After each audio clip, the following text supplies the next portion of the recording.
Hello viewers, welcome to my channel Appy kitchen. আমি অনেক দিনই আপনাদের ঝাল রেসিপি দিয়ে এলাম, তো ভাবলাম চলুন আজকে আপনাদের মুখটা একটু মিষ্টি করিয়ে নিই।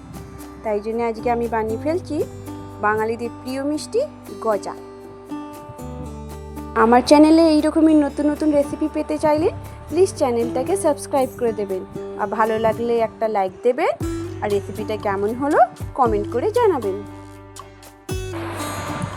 প্রথমে এইখানে ময়দা নিয়ে নিয়েছি, তারপর দিয়ে দিলাম স্বাদ অনুযায়ী নুন আর 1 চিমটে খাবার সোডা দিয়ে এগুলো সব একটু ভালোভাবে মিক্স করে নেব।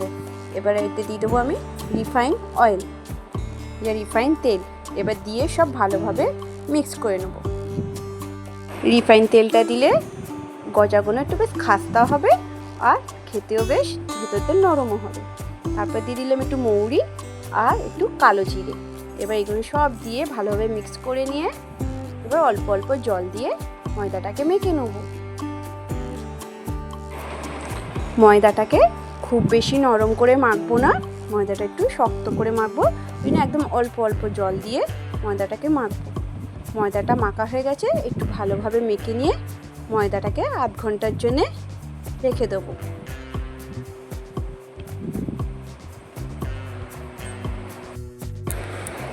ময়দা মাখা হয়ে গেছে, এবার চলুন চিনি শিরা করার জন্য এখানে নিয়ে নিলাম 1 কাপ চিনি, আর 1 কাপ চিনি পরিমাণে 1 কাপের চেয়ে একটু কম জল নিলাম। আর চিনির শিরাটার ফ্লেভারটা ভালোর জন্য একটা গোটা এলাচ দিলাম। এবার চিনির শিরাটাকে ফুটিয়ে নেব। এবার ফুটে গেছে, এবার একটা চামচের সাহায্যে আঙুলে হাতে নিয়ে একটু চ্যাটচ্যাটে হয়ে গেলে এখানে গ্যাসের ফ্লেমটাকে অফ করে দেবো। এবার ময়দার ডোটাকে কিচেন স্ল্যাপে নিয়ে আর বেলুনের সাহায্যে একটু ফ্ল্যাট করে নেব।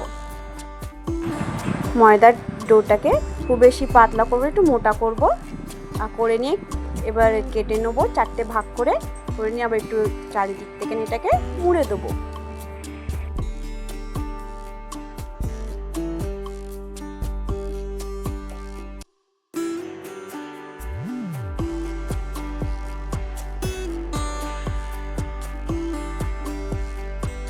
চারিদিক থেকে মুড়ে দিয়ে এটাকে হাতের সাহায্যে আর একটু চেপে আবার আর একবার বেলে নিয়ে আর একবার কেটে নেব।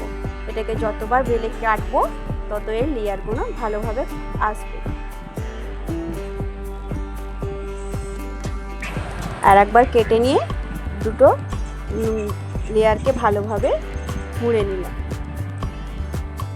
আর একবার বেলুনের সাহায্যে এটাকে ফ্ল্যাট করে মাঝখান থেকে কেটে নিয়ে আর একবার চারিদিক থেকে মুড়ে নিলাম। এবার আমাদের অনেকবার মোড়া হয়ে গেছে, এটা ভালোভাবে লেয়ার এসে গেছে। এবার আর একবার বেলুনের সাহায্যে এটা খুব বেশি মোটাও নয় খুব বেশি পাতলাও নয়, মিডিয়াম সাইজে রেখে বেলে নেব। মিডিয়াম থিকনেস রেখে দিয়ে এবার ছুরির সাহায্যে 4টে কোণ সমান করে নেব।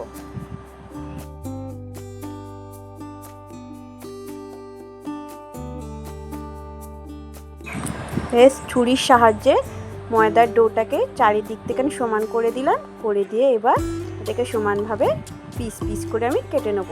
আমি খুব বেশি বড় সাইজ রাখবো না, খুব বেশি ছোট সাইজও করব না।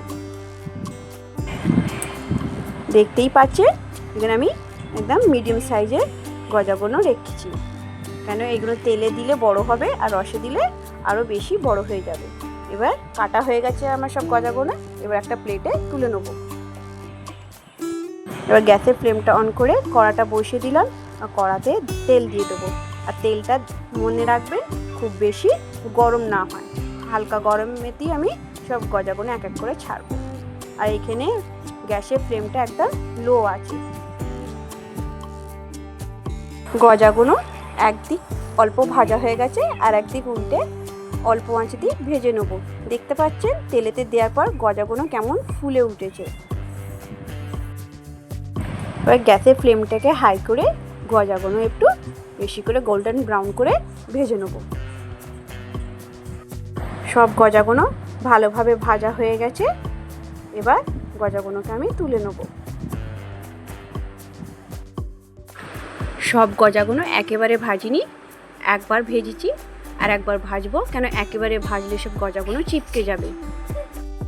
দেখতেই পাচ্ছেন সব গজাগুলো ভালোভাবে ভাজা হয়ে গেছে আর ফুলে কত বড় হয়ে গেছে। এবার এইগুলোকে গরম চিনির শিরাতে কিছুক্ষণের জন্যে চিনির শিরাটা অ্যাবজর্ব করতে রেখে দেবো। 15 মিনিট চিনির শিরাতে রাখার পর দেখতেই পাচ্ছেন সব গজাগুলো চিনির শিরাগুলো ভালোভাবে অ্যাবজর্ব করে নিচ্ছে। গজাটা খাওয়ার জন্য রেডি হয়ে গেছে। Thank you for watching my video.